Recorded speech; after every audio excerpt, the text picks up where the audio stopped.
அன்பின்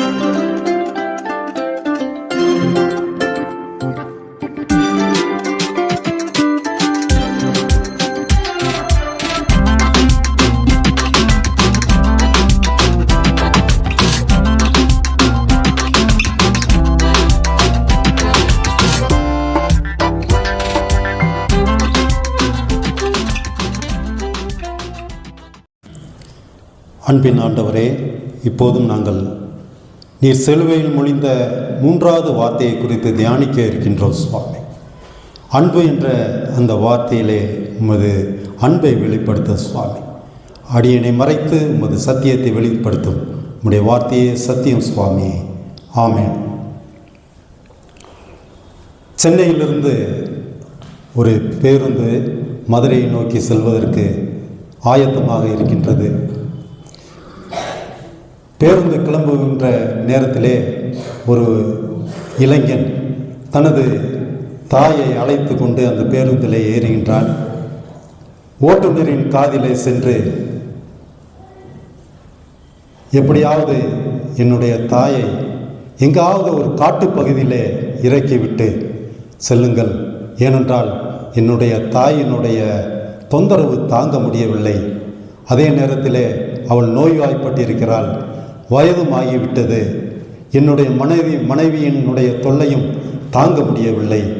ஆகவே நீங்கள் இந்த காரியத்தை செய்வதற்கு உங்களுக்கு சன்மானம் கொடுக்கிறேன் என்று ஓட்டுநரின் கையிலே பணத்தை திணித்துவிட்டு அவன் சென்று விடுகின்றான். இதனை ஒரு இளைஞன் கவனித்து கொண்டிருக்கின்றான். பேருந்து நகரத் தொடங்கியது. எல்லோரும் இரவு நேரத்தில் அயர்ந்து தூங்க ஆரம்பிக்கின்றார்கள். ஒரு இடத்திலே பேருந்து ஓட்டுநர் வாகனத்தை நிறுத்திவிட்டு, எம்மா, உங்கள் மகன் சொன்ன இடம் வந்து விட்டது, நீங்கள் இறங்கிக் கொள்ளுங்கள் என்று சொன்ன உடனே இந்த இளைஞன் சத்தம் போட ஆரம்பிப்பதற்கு முன்பதாக வேறு ஒரு மனிதன், ஏயா உனக்கு அறிவில்லையா, இந்த காட்டு பகுதியில் இந்த வயதான அம்மாவை இறக்கி விட்றியே, உனக்கெல்லாம் கொஞ்சம் கூட மனசாட்சி இல்லையா என்று திட்ட ஆரம்பித்தவுடன் மற்றவர்களும் விழித்து கொண்டு எல்லோரும் அந்த ஓட்டுநரை வசைப்பாட ஆரம்பித்து விடுகின்றார்கள். ஓட்டுநருக்கு என்ன செய்வது என்று தெரியாத ஒரு தர்ம சங்கடமான ஒரு சூழ்நிலை. அப்பொழுது இந்த தாயார் சொல்கிறார், ஐயா, எப்படியாவது என்னைய இந்த மாதிரி நடுக்காட்டில் இறக்கி விடாமல் மதுரையிலே சென்று என்னை இறக்கி விட்டுருங்க, நான் எங்கேயாவது சென்று பொழைச்சிக்கிறேன் அப்படின்னு சொல்கிறாங்க. இந்த நேரத்தில் பேருந்து கிளம்பி, சரி உங்களை மதுரையிலே இறக்கி விட்டுறலான்ட்டு பேருந்து கிளம்பி செல்கின்றது. மதுரையை அடைகின்றார்கள். அப்பொழுது இந்த தாயை யாரிடம் ஒப்படைப்பது என்று தெரியாமல் எல்லோரும் ஒரு முடிவு எடுக்கின்றார்கள். இதை என்ன செய்யலாம் என்று யோசித்து கொண்டிருக்கும் போது ஒருவர், நான் என்னுடைய வீட்டிற்கு இவரை அழைத்து செல்கின்றேன், என்னுடைய வீட்டிலே நானும் என்னுடைய தங்கை மட்டும்தான், என்னுடைய பெற்றோர்கள் மரித்து விட்டார்கள் என்று சொன்னவுடனே அது நன்றாக தெரிந்தது மற்றவர்களுக்கு. ஆகவே எல்லோரும் சேர்ந்து ஒரு முடிவு எடுக்கிறார்கள், நாம் சென்று அந்த இடத்தை பார்த்து அது இவர்களுக்கு சரியான இதாக இருந்தால் அங்கு சென்று அவரை தங்க வைக்கலாம் என்று எல்லோரும் ஒரு வாகனத்தை பிடித்து அவர்களுடைய வீட்டுக்கு செல்கிறார்கள்.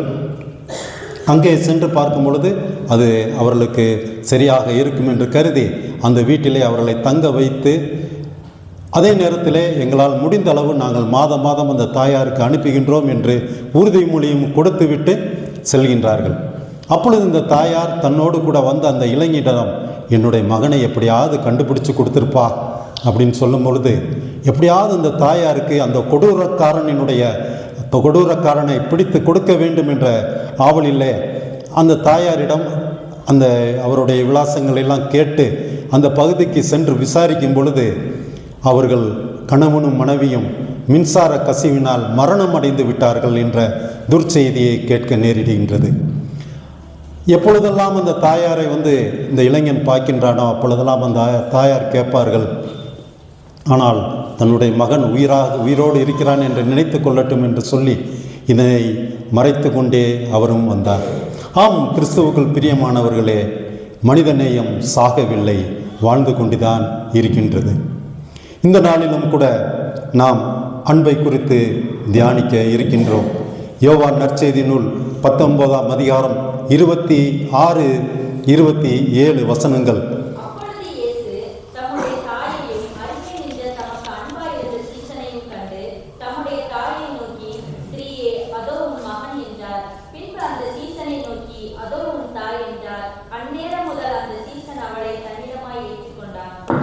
ஏன் ஆண்டவர் ஸ்திரியே என்று சொல்ல வேண்டும்? தன்னுடைய தாயை ஸ்திரியே என்று சொன்னால் யாராவது ஏற்றுக்குவாங்களா? எந்த அம்மாவது ஏற்றுக்கொள்ள முடியுமா?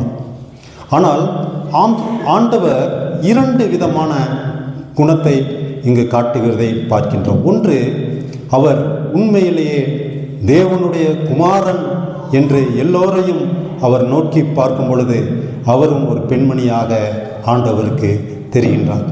அதே நேரத்திலே மாம்சமான உடலிலே பார்க்கும் பொழுது அவர் அன்பு தாயாக ஆண்டவராகிய இயேசு கிறிஸ்துவுக்கு திகழ்கிறதை பார்க்கின்றோம்.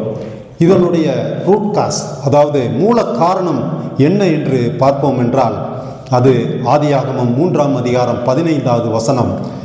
உனக்கும் ஸ்திரிக்கும் உன் வித்துக்கும் அவள் வித்துக்கும் பகை உண்டாக்குவேன், அவர் உன் தலையை நசுக்குவார், நீ அவர் குதிங்காலை நசுக்குவாய் என்றார்.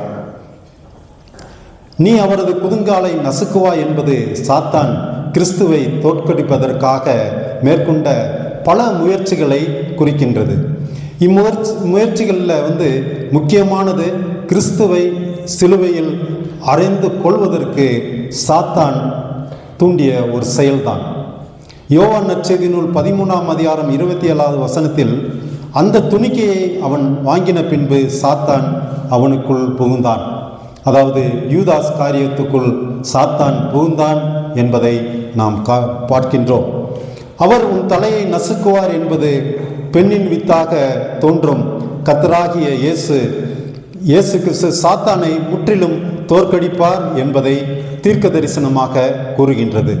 சிலுவையில் தோற்கடிக்கப்பட்ட இயேசு சிலுவையிலே வெற்றி சிறந்தார் என கொலோசையர் 2ஆம் அதிகாரம் 15வது வசனம் சொல்கின்றது.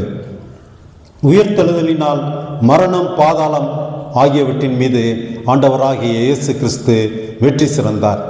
சாத்தானின் ஆதிக்கத்தை முறியடித்து மனுக்குலத்தை மீட்கும்படி பெண்ணின் வித்தாக கர்த்தராகிய இயேசு கிறிஸ்து தோன்றுவார் என்று முதலாக மனிதனுக்கு அறிவிக்கப்பட்டது. ஏமாந்து போன இந்த பெண்ணின் வித்தை கொண்டு உன்னை முற்றிலும் தோற்கடிப்பேன் என்று தேவன் கூறினார். இதுதான் ஆண்டவருடைய முதல் சுவிசேஷம். ஏதேன் தோட்டத்திலே சொல்லப்பட்ட முதல் சுவிசேஷம் இதுவே. இதுதான் நற்செய்தி அறிவிக்கப்பட்ட முதல் இடமாக திகழ்கின்றது. இந்த உலகத்தில் உள்ள எல்லா மனிதர்களும் மற்றும் எல்லா ஜீவராசிகளும் தங்களுடைய பிள்ளைகளிடத்தில் வைக்கும் அன்பு அளவற்றது. எதை கொண்டும் அந்த அன்பை அளவீடு செய்ய முடியாது. ஆண்டவரும் இந்த அன்பிற்கு விதி விலக்கல்ல. நானும் கூட இந்த நாளிலே என்னுடைய தாயாரினுடைய நெற்றியிலே முத்தமிட்டு தான் நான் வந்தேன். ஏனென்றால் அவரும் ஆண்டவருடைய சமூகத்தில் இருக்கிறார். ஆகவே அவருடைய படத்தை நான் முத்தமிட்டு வந்தேன். நீங்களும் இந்த நாளிலே உங்களுடைய தாயாரினுடைய நெற்றியிலே முத்தமிட்டு மகிழுங்கள். ஏனென்றால் இந்த உலகத்திலே சிறந்த அன்பு ஒன்று உண்டு என்றால் அது நிச்சயமாக நம்முடைய தாயின் அன்புதான். லூக்கா நற்செய்தி நூல் 1ஆம் அதிகாரம் 28 முதல் 31 வரை உள்ள வசனங்களை பார்ப்போம் என்றால், அவள் இருந்த வீட்டில் தேவதூதன் பிரவேசித்து, கிருபை பெற்றவளே வாழ்க, கர்த்தர் உன்னுடனே இருக்கிறார், ஸ்திரீகளுக்குள்ளே நீ ஆசீர்வதிக்கப்பட்டவள் என்றான். அவளோ அவனை கண்டு அவன் வார்த்தையினால் கலங்கி இந்த வாழ்த்துதல் எப்படிப்பட்டதோ என்று சிந்தித்து கொண்டிருந்தாள். தேவதூதன் அவளை நோக்கி, மரியாளே, பயப்படாதே, நீ தேவனிடத்தில் கிருபை பெற்றாய். இதோ நீ கர்ப்பவதியாகி ஒரு குமாரனை பெறுவாய், அவருக்கு இயேசு என்று பெயரிடுவாயாக என்று சொல்கின்றதை பார்க்கின்றோம். ஆம், கிறிஸ்துவுக்குள் பிரியமானவர்களே, மரியாளை தேவதூதன் வாழ்த்தியதை கவனிங்கள். வாழ்க என்று தேவதூதன் கூறிய சொல் மூல மொழியிலே, அதாவது எபிரேய பாஷையிலே கைரோ என்பதாகும். கைரோ என்றால் வாழ்க. இந்த நாளிலும் நீங்கள் அருகில் உள்ளவர்களுக்கு கரங்களை கொடுத்து கைரோ என்று சொல்லி பாருங்கள். அது ஒரு வாழ்த்துதலாக, ஒரு ஆசீர்வாதமாக அமையும். இயேசுவை பெற்றெடுத்த மரியாள் பெற்ற கிருபை உலகில் வேறு எந்த பெண்ணுக்கும் கிடைக்காத ஒரு மாபெரும் கிருபையாகும். லூக்கா நற்செய்தி நூல் 2ஆம் அதிகாரம் 19வது வசனத்திலே மரியாளோ அந்த சங்கதிகளை எல்லாம் தன் இருதயத்தில் வைத்து சிந்தனை பண்ணினார் என்பதை பார்க்கின்றோம். நடந்த காரியங்கள் யாவற்றையும் மரியாள் தன் நினைவில் வைத்து கொண்டதோடு அவற்றை குறித்து தியானித்தார். மரியாளிடமிருந்து பல நிகழ்ச்சிகளை லூக்கா தெரிந்து கொண்டு தனது நற்செய்தி நூலில் எழுதினார் என்று பாரம்பரியம் கூறுகின்றது. ஆம், கிறிஸ்துவுக்குள் பிரியமானவர்களே, தாயின் அன்பு குழந்தையின் வளர்ச்சிக்கு மிகவும் முக்கியம். தாயின் மாசற்ற அன்பு என்பது உலகில் உள்ள மிகப்பெரிய அன்பு. அது எதையும் எதிர்பார்க்காதது. அது ஒரு தியாகம் செய்கின்ற ஒரு அன்பு. ஆகவேதான் ஆண்டவர் தன்னுடைய மரண தருவாயிலும் கூட தாயின் அன்பை ஆண்டவர் அன்பிலே உருகி 10 மாதம் தன்னை சுமந்து பாலூட்டி சீராட்டி தன்னை வளர்த்த தாயை கண்ணோக்கி பார்த்து ஆண்டவர் மனதுருகுகின்றார். அதே நேரத்தில் ஆண்டவர் படுகின்ற அந்த கொடிய வேதனையையும் சிலுவையின் அடியிலே நின்று மரியாள் பார்ப்பது மிகவும் ஒரு கொடுமையான ஒரு நிகழ்ச்சி. எந்த ஒரு தாயாலும் ஏற்றுக்கொள்ள முடியாது. இந்த கோர காட்சியை பார்த்து மனநொந்து போயிருப்பார். மேலும் மரியாள் சொல்லொன்னா துயரம் அடைந்திருப்பார். தன்னுடைய தாயார் படுகின்ற வேதனையை ஆண்டவர் உணர்ந்தவராய், மேலும் அந்த நியாயப்பிரமாணத்திலே உள்ள 10 கட்டளைகளிலே 5வது கட்டளையான உன் தகப்பனையும் உன் தாயையும் கனம் பண்ணுவாயாக என்பதிலும் ஆண்டவர் அந்த கற்பனைகளை நினைவு கூறுகின்றவராயும் இந்த வார்த்தைகளை ஆண்டவர் சொல்லியிருக்க கூடும் என்று நான் விசுவாசிக்கின்றேன். இந்த நவீன உலகில் தகப்பனையும் தாயையும் கனம் பண்ண அநேகர் மறந்து விடுகிறார்கள். இவர்களுக்காக தான் அநேக முதியோர் இல்லங்கள் பெருகிக் கொண்டே போகின்றதை நாம் பார்க்கின்றோம். ஆகவே பெற்றோர்களை கவனிப்பதில் மிக சிறப்பாக செயல்படுவோம். இதனை தான் ஆண்டவருடைய இன்றைய நாளினுடைய செய்தி வலியுறுத்துகிறதாக இருக்கின்றது. ஆகவே தான் ஆண்டவர் தனக்கு மிகவும் அன்பான சீடனிடம் தாயை ஒப்படைக்கின்றார். யோவான் எப்படி கிருபை பெற்றவர் என்பதற்கு யோவான் நற்செய்தி நூல் 21ஆம் அதிகாரம் 20 முதல் 22 வரை உள்ள வசனங்களை பார்ப்போம் என்றால், பேதுரு திரும்பி பார்த்து இயேசுவுக்கு அன்பாயிருந்தவனும் ராப்போஜனம் பண்ணுகையில் அவர் மார்பிலே சாய்ந்து, ஆண்டவரே, உம்மை காட்டிக் கொடுக்கிறவன் யார் என்று கேட்டவனுமாகிய சீசன் பின்னே வருகிறதை கண்டான். அவனை கண்டு பேதுரு இயேசுவை நோக்கி, ஆண்டவரே, இவன் காரியம் என்ன என்றான். அதற்கு இயேசு, நான் வருமளவும் இவன் இருக்க எனக்கு சித்தமானால் உனக்கு என்ன, நீ என்னை பின்பற்றி வா என்றார் என பார்க்கின்றோம். சீடர்களிலே மிகவும் அன்பாயிருந்தவர் அநேக வருடங்கள் இயேசு கிறிஸ்துவுக்கு பிறகு இந்த பூமியிலே வாழ்ந்தவர். இயேசுவின் சிலுவை அருகில் தைரியமாக நின்ற ஒரே ஒரு சீடன் இவர்தான். இவரை நம்பி தனது தாயை இவரிடம் ஆண்டவராகிய இயேசு கிறிஸ்து ஒப்படைக்கின்றதை பார்க்கின்றோம். சீடரின் அன்பு எப்படிப்பட்டது என்று பார்த்தோம். ஆனால் இதனை காட்டிலும் மேலான ஒரு அன்பு இருக்கிறது என்றால் பாருங்கள், ஏசாயா 49ஆம் அதிகாரம் 15வது வசனம் கூறுகின்றது, சிறியானவள் தன் கற்பத்தின் பிள்ளைக்கு இறங்காமல் தன் பாலகனை மறப்பாளோ? அவர்கள் மறந்தாலும் நான் உன்னை மறப்பதில்லை என்கின்றார் ஆண்டவர். அநேக கர்த்தருடைய பிள்ளைகள் உபத்திரவங்களுக்குள் கடந்து செல்லும் போது ஆண்டவர் என்னை மறந்து விட்டார், என்னை கைவிட்டு விட்டார் என்று கூறுவது உண்டு. இப்படி கூறுபவர்களுக்கு கர்த்தர் சரியான பதிலை கொடுத்து விட்டார். மக்கள்தான் கர்த்தரை மறக்கின்றார்கள். கர்த்தர் தமது மக்களை ஒருபோதும் மறப்பதில்லை. ஒரு தாய் பால் அருந்தும் பிள்ளையை நிச்சயம் மறக்கவே மாட்டார். அவள் மறந்தாலும் கர்த்தர் நம்மை மறப்பதில்லை. மேலும் கர்த்தர் அவருடைய உள்ளங்கைகளிலே நம்மை வரைந்து வைத்திருக்கின்றார்.